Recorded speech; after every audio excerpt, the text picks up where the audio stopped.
Более 80 заведений общественного питания накормят гостей и участников 6-х международных игр «Дети Азии». Сегодня в столице прошел мастер-класс по особенностям обслуживания в формате шведского стола. Подробнее в материале Саргаланы Захаровой. Более 10 тысяч участников спортивных игр «Дети Азии» предстоит встретить в столице республики этим летом. Накормить каждого с соблюдением всех особенностей в питании – непростая задача. Преимущество шведского стола заключается в том, что любой человек, а в частности спортсмен, не загоняется в рамки комплексного обеда, а может выбрать любое блюдо согласно своему рациону. Некоторые кушают что-то одно, например, только белковая пища нужна. Кому-то углеводы нужны отдельно. Так ведь, да?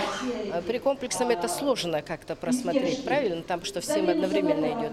А здесь они сами себе могут выбрать, что бы они хотели. В общей сложности в мастер-классе приняли участие представители около 40 заведений общественного питания Якутска. Во время игр каждому из них предстоит встретить и накормить 100 и более гостей.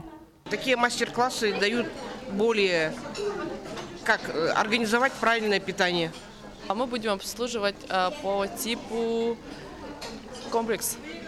То есть будут составлены блюда, и уже на столы будут заранее все выставлены.